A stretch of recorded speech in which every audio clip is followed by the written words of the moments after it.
I'm Raul Ramirez, and we have a very special guest, Eric Flores. Thank you very much for being here again and being in Los Angeles again. All right, so Yeah. for those of you who don't know, Eric is the person who formed Golgotha Grappling Academy, and he was the person who arranged for me to go out to New Zealand last year. Now it's going to be a year pretty soon. It'll be a year in June. Yes, Yeah. so you have a lot of plans for even expanding in that region. We want to hear all about it. So welcome and tell us what's going on. Yeah, thanks for having me again, Coach. And it's always good to come back to LA and address also your viewers who are faithfully following and this journey of catch wrestling. Yeah, so with New Zealand, after starting Golgotha Grappling Academy we were at it for a little over 2 years, but then COVID-19 interrupted the plans and stuff. But the plan was always to raise a local, to raise up a national, preferably someone indigenous to kind of just give it over to. And now, recently, I handed it over to a man by the name of Daniel, who was Maori, and he's born and raised there in the Hawke's Bay region. So he should be relaunching Golgotha Grappling Academy February 5th with the juniors and the adults, and specifically teaching catch wrestling. And so he is going to be continue on the work. He may even eventually down the line change the name or the branding, all that. But I said that's not important to me. That you keep that. The main thing is you continue the actual art, the martial art, the sport. Keep on just the legacy of catch wrestling in the New Zealand region, because I think, like we've talked about before, Brazilian Jiu-Jitsu and MMA has really taken root and grown in popularity with New Zealand and Australia, but wrestling is not in the culture and still very, very far behind in both New Zealand and Australia. So I'm glad that Daniel, he almost has like the passion of an American or a Russian or a Iranian, as far as like he's not almost from New Zealand. He just loves wrestling specifically so much. Yeah, it seems like Daniel, but then also like he was somewhat characteristic of a lot of people in the region where they're really interested in kickboxing, right? They like the striking art. They like striking. So it was really great that you found someone like Daniel, and hopefully we can even have a chat with him over Zoom or something. So to kind of let people down there know, because that he's relaunching everything, right? But to kind of let people down there know that it's like an authentic version of catch wrestling is going to be there. It's not just going to be some kind of like gimmick pro wrestling holds and stuff like that. So well, it's funny you say that, Coach, because one of our students, and I won't say his name, but one of our students who was the most dedicated as well in the adults class, he was trying to get his coworkers to come. He was trying to get friends to come, roommates, acquaintances, etc. But they kept associating it in their mind with, we don't call it fake wrestling anymore. We call it scripted wrestling nowadays. They kept trying to think of WWF, which is WWE now, and WCW and all that. And they kept saying, oh, well, it's that kind of wrestling, entertainment or scripted wrestling. And then he had to explain to them, but they didn't want to listen. They'd actually make fun of him and bully him kind of about it. And he's like, well, why don't you come and back that up and come and hit the mats? Just come. No, I don't want to come. So that was also, to be honest with you, a hurdle that I wasn't expecting to encounter in specifically the Hawke's Bay region of New Zealand. I'm not going to say that's all of New Zealand, but that was where I was at, that some of my students were coming up against that. Thinking, just not educated about, forget catch wrestling, just wrestling in general. Wow. Because Brazilian Jiu-Jitsu really is popular in that area, and MMA, and like you said, Muay Thai, even Taekwondo, karate, and boxing is what I saw those gyms all over the place. Yeah.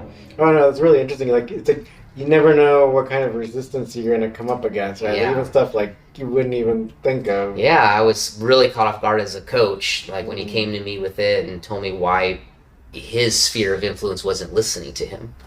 Why they wouldn't give him the time of day about it. They would just kind of make fun and write it off, like, oh, we're not part of that. Or they thought because I was Mexican, American, they thought, oh, is he a luchador? You know, is like Mexican wrestler, and they go, no, it's not that either. You know, does he come wearing a mask? Yeah, like so they would because they see a picture of me, and then they would go that way. You know, like, oh, it's a luchador or something. Like, no, it's not that either. Well, but kind of like you still were successful at creating something there, which is despite all all that kind of like people who are not familiar, you still were able to like set root. And actually, it seems like you're extremely popular, or at least extremely successful at creating children's and juniors like programs, right? Yeah, no, that's correct. Like our adults, I think, was it June? I think, don't quote me on this, but I think after we launched Golgotha Grappling Academy the first week of May 2021, and then like, you know, we had to go through the Delta and the Omicron thing that was happening in New Zealand specifically. Long story short, we launched the adults program 6 months, half a year later. So the adult, to be fair, the juniors were half a year ahead, but at the same time, you're right. I was able to, fortunately, gain a lot of success and momentum by just having a lot of parents, moms and dads, write me, you know, asking questions, and I would send them videos, or I'd send them quotes or visual images. This is what it looks like, or this is even what American folk style wrestling looks like versus Olympic freestyle wrestling.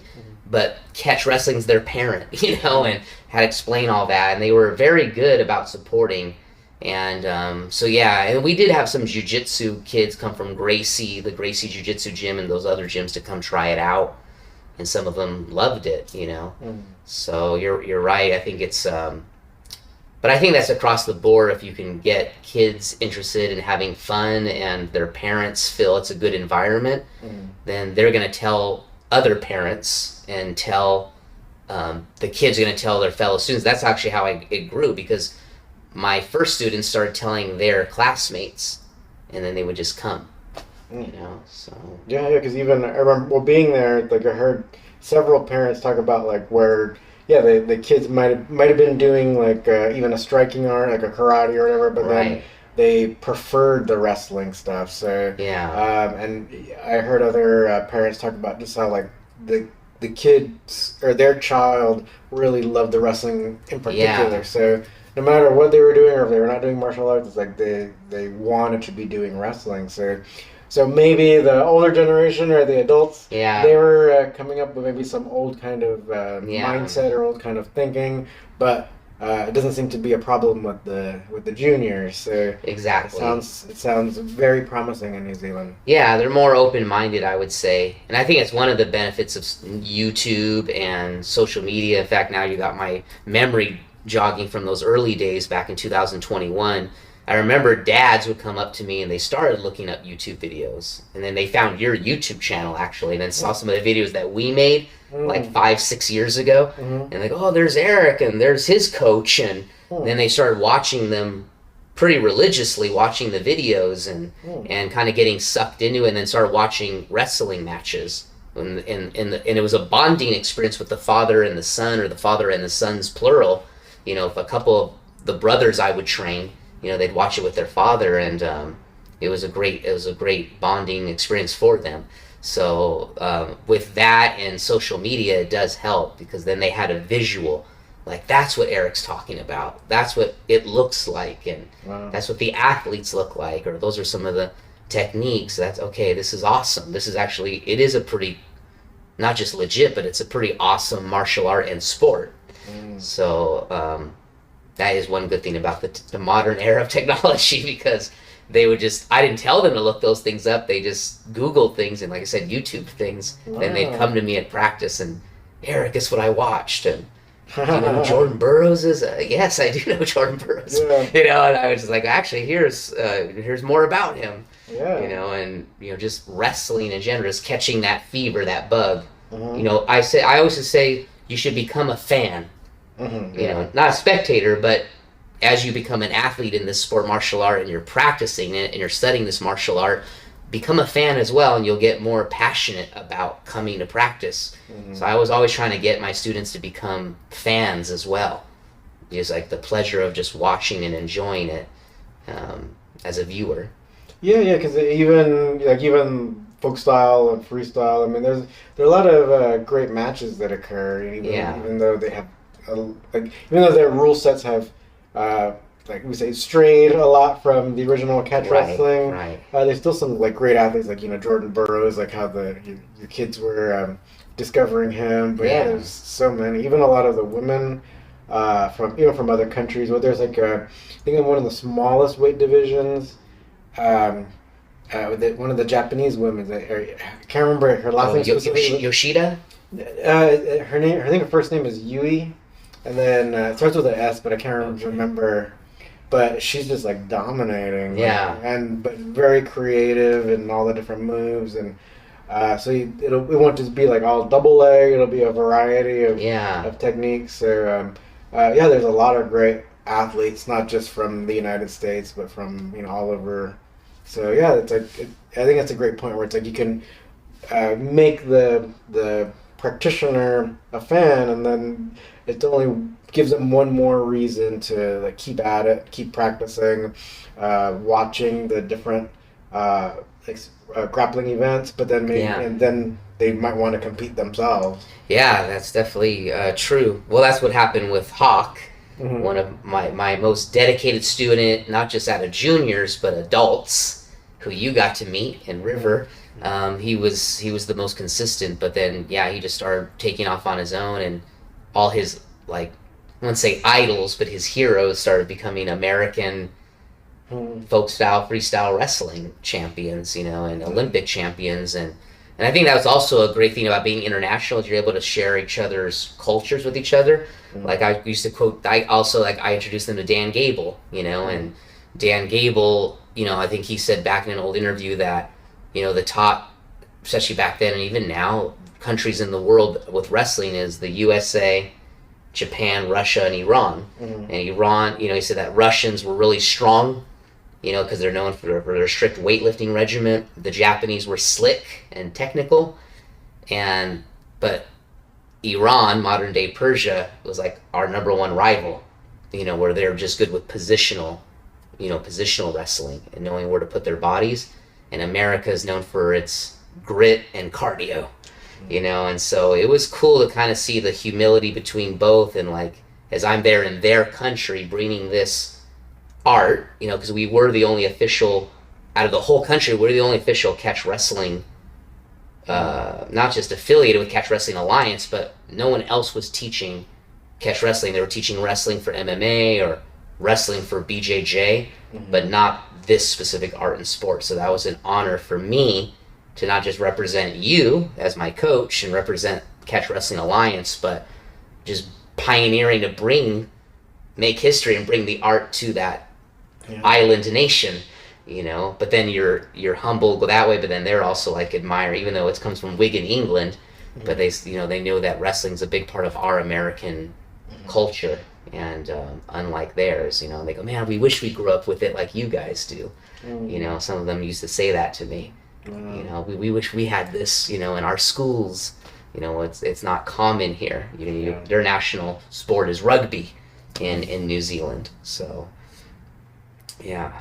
Cool. Well, speaking about spreading the art, I mean, that's right. So what is your next endeavor then? Yeah, so I left New Zealand in June 2023 after 4 years of living there, and then took a transitional period, and then I moved to Perth in Western Australia in mid-September 2023, and obviously I'm here for the holidays, family and friends, but I I'm partnering and got hired at Innovative Martial Arts, where the coach has Taekwondo there, he has Brazilian Jiu-Jitsu there, but he says that he really wants to take his BJJ juniors and adults, helping them with their takedowns and their takedown defense and stand-up part of grappling.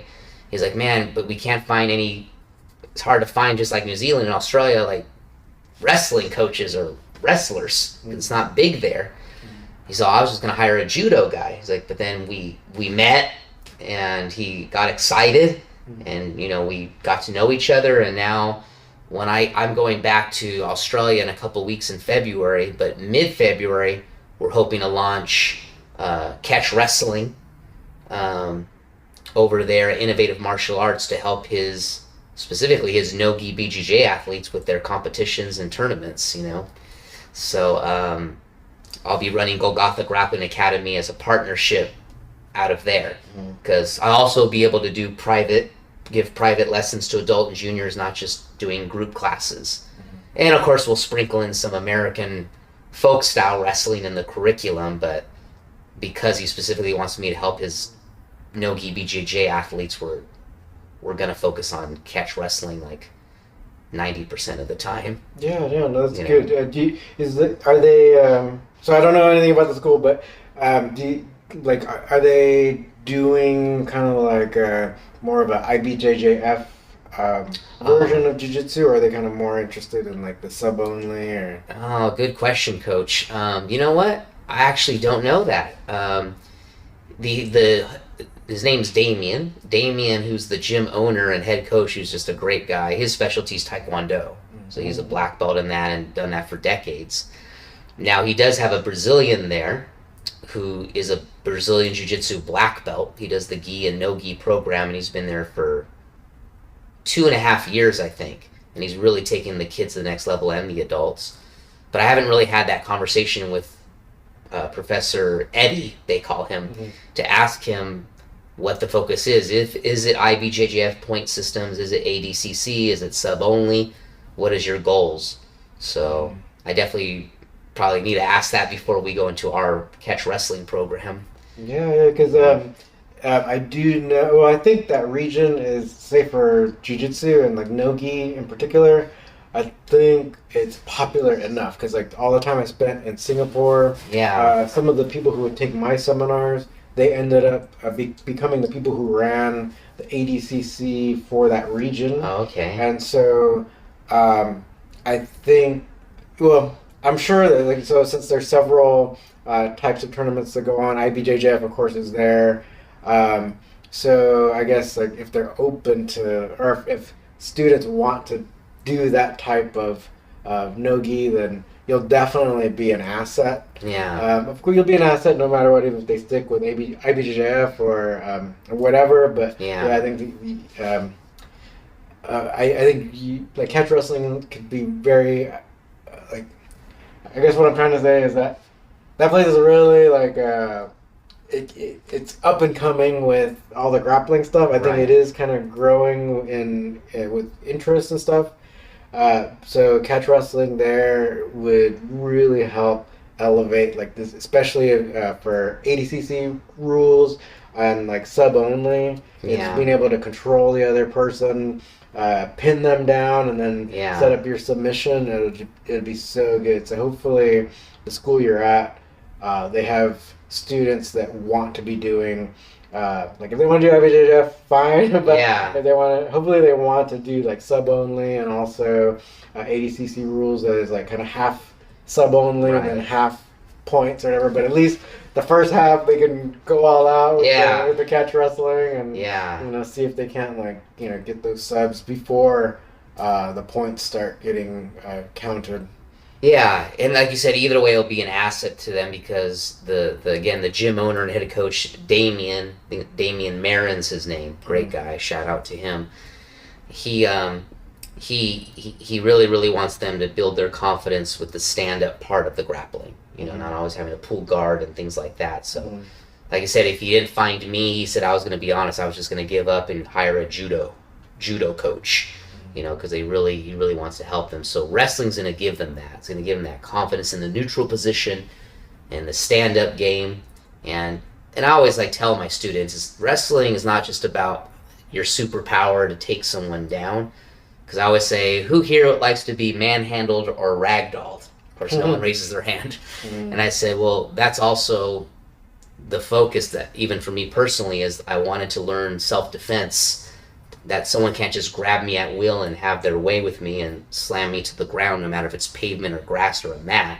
It's also teaching you as students to learn not just how to take someone down, but to also prevent someone from taking you down And that's what makes wrestling so great, that you're confident on your feet, standing up, and you have body awareness, you have mat awareness or ground awareness, no matter what kind of floor it is.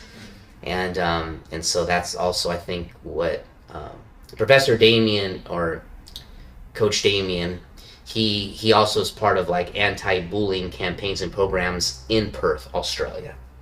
So, and just so you viewers know, there's 7 states in Australia. Western Australia is the state I'm in. Perth is the capital city of the whole state. It's 2 million people, which is half of America's population.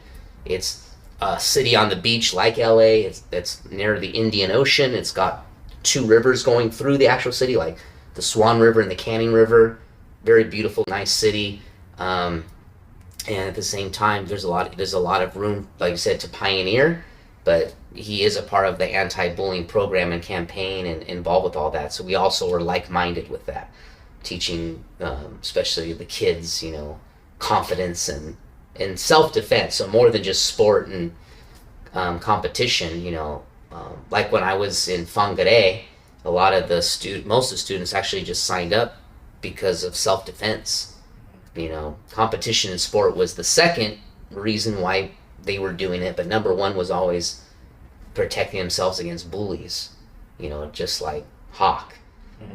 So, and by the way, Hawk, who I mentioned, he did eventually do his first wrestling tournament. They don't have catch wrestling tournaments in New Zealand.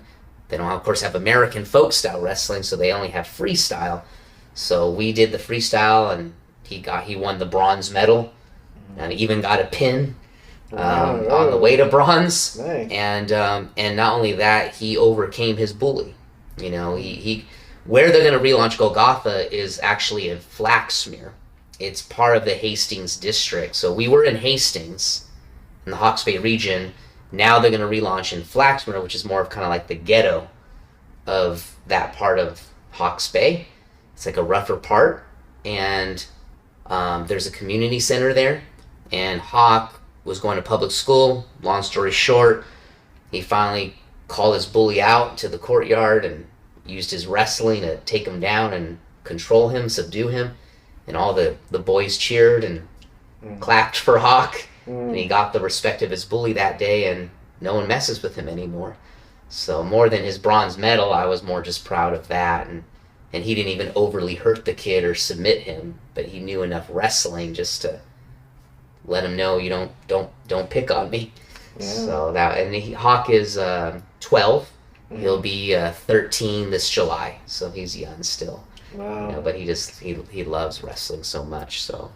Wow. Yeah. Really. Yeah. I didn't know about that. Yeah. Well, yeah. I would like to share that even with your viewers. If I look at the whole 4 years I was there, where I don't know if you guys watched the video from 4 years ago. Then you interviewed me. I started off as an assistant coach. Mm-hmm. But even just Golgotha, if that was the only success story or the only fruit of my work, Hawk alone would be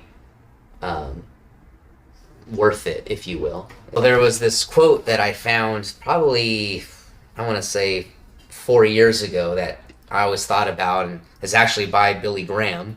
He said, "A coach will impact more people in 1 year than the average person will in an entire lifetime."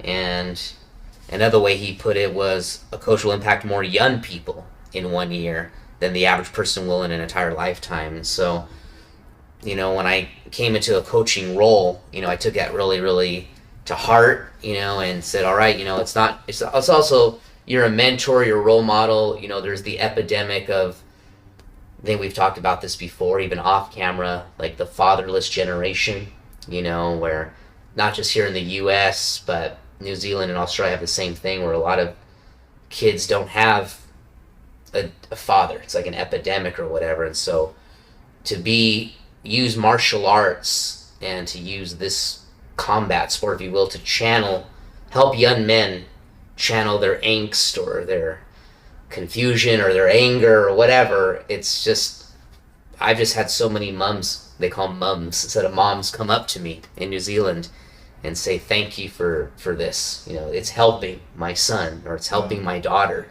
and it's just breaking a good sweat and then just putting in hard work.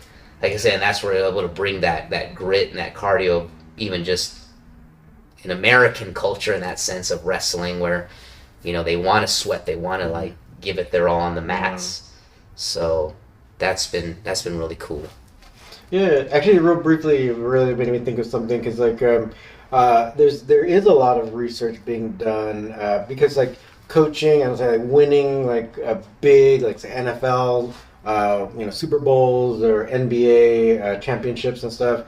There's a lot of money in that. So then there's been a lot of research in like effective coaching. Right. And so for people who don't know, I was able to see Eric coach in New Zealand, and he's not like this drill sergeant. He's very empathetic.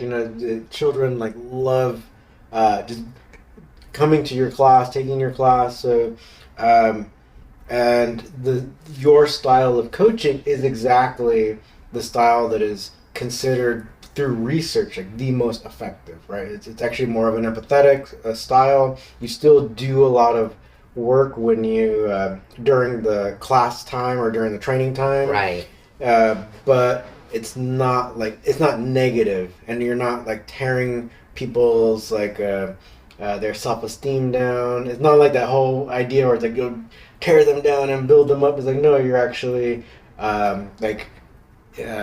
building them up and creating like a stronger foundation in that way. So I think what you're doing, keep on doing what you're doing basically, because like it's even been backed by research, and this is like research done for all types of sports. And so I think that's probably why you're getting that type of feedback from the parents, and that's why children love to take the classes, because it's like they might not be getting this this type of guidance in their everyday lives, even from like the schools they go to, right? The teachers, right. So it's like vital, and it's vital for any athlete to be in an area with a coach that coaches in that way. It's not tearing them down, but it's actually building them up, building a strong foundation, and then so if they say like later if they compete, win or lose, it's not going to be so devastating. Especially it's not going to be so devastating if they lose. Yeah. And then the win is going to be an even greater win because they know that it was like they're part of an actual team of people that helped create this win. Yeah. No, I fully agree with that, and it's been really great to see. Reminding them that like you just said, me and their parents or their friends are proud whether they win or lose, because it takes a lot of guts just to come. It's not, no offense, it's not playing badminton, it's not tennis, it's a combat sport. So just the fact that you came to a wrestling practice, like I think I don't know, I could have said this 4 years ago, but sorry guys if I said it 4 years ago. To this day, out of all the sports I've done, martial arts I've done, there's nothing harder than a wrestling practice, even more than Brazilian Jiu-Jitsu. It's nothing more grimy and slimy and tough and rough than going through a wrestling practice or competing in wrestling. And so even no matter what age or gender, to show up and just give it a go and actually stick with it, or to show up to a tournament, like that takes some real heart, that takes some real courage. So you're right, it's like the last thing I want to do is, they already have an anxiety, they already are insecure a bit, and it's like, why would I as a coach then just come down on them and add to that stress and anxiety by being a jerk, Yeah. And I think also too, I'm learning along the way, and there are people that need to be humbled, but even then you can still be a gentleman about it and be empathetic about it, and they'll learn. So once in a while we've had a few of those too, I'm not gonna lie. We've had a few students, juniors and adults, who've come in and need to eat some humble pie. So maybe I'll be a little more stern with them and firm with them, just so that they know that there also needs to be respect, in the academy. It's not a dojo, but it's in the academy. So Okay, that sounds great. So then, when will you be starting your program in Perth? Okay, so in Perth, I'm going to be starting the week of February 19th. We're still nailing down a specific day and date for the juniors and the adults. We were trying to get the juniors and adults back to back the same day, but I just found out a week or two ago that's not going to happen. So keep you posted, on the specifics. But I found out just today, like an hour or two ago before this interview, that it's going to look like the week of February 19th. That's all I know. And I'm flying back the week before that. Get over the jet lag and all that, and then get started. Yeah. Cool. And then what school is this going to be at? It's going to be at Innovative Martial Arts in Canning Vale.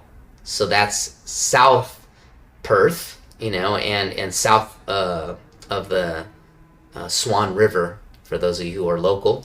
And we'll be not only be doing, those of you watching maybe in Perth right now, I won't just be doing a juniors class and adults class. We're starting with one class per age group. We might add more with time. It's kind of a trial run. But I definitely, from the beginning, Damien said I can give private lessons to adults and juniors right away. So I'll also be doing that, offering that service as well. Okay. Yeah, and Innovative. And they just moved into a brand new building and just renovated it, and looks really nice, and it's a nice part of town. It's really, really mint, as they would say. Cool. Yeah. Sounds good. So then, if anybody wants to take class or do private lessons, how do they get in touch with you? Good question as well. You can DM me on 2 Instagram platforms, either Eric Flores Fitness or Golgotha Grappling Academy. Or you could hit me up on Facebook Messenger, the Golgotha Grappling Academy Facebook page, or the Eric Flores Fitness Facebook page as well. And that's pretty much how everyone gets a hold of me. And I would say the Facebook Messenger is the most popular. In New Zealand it was anyway. That's when I would mostly hear from parents and adults. Yeah, I noticed outside the United States, Facebook is still that's really popular. I was getting way more. I hardly got DMs on Instagram. It was always Facebook Messenger on the Golgotha Grappling Academy page. Yeah. So. Yeah, that's why for Catch Wrestling Alliance we still have it, because it's usually people from other countries. And it's no offense, people from other countries, it's just not as popular in the United States anymore. So. But yeah, I mean, whatever works. We're here, and we'll take your message. Yeah, and if for some reason, whatever reason you have, I always keep in touch pretty regularly with my coach. So you can always hit up Coach Raul, and through Catch Wrestling Alliance, and he'll give you my contact information. And I'd love to, work with you or train with you or answer any questions you might have. Yeah, and if you're watching this on YouTube, we'll put it in the description box. That's right. If you're listening on any type of podcast platform, it'll be in the show notes. So, so thank you very much. Yeah, thanks for having me once again. It's been 4 years, and who'd ever thought, that this would become a dream come true. It became a reality. I remember we were talking about it, and I was first going to New Zealand as an assistant, and then very blessed, very fortunate to have my own school. But now, like I said, I'm looking forward to partnering, kind of like what you do at different MMA gyms. And like I said, I think it's going to be a good partnership. I'm pretty like-minded with this new gym owner, and we'll see how Golgotha spreads in this partnership in Perth. All right, well, best of luck, and then make sure you take a lot of pics and videos. We want to see it all. Yeah, definitely. We'll do. Yeah.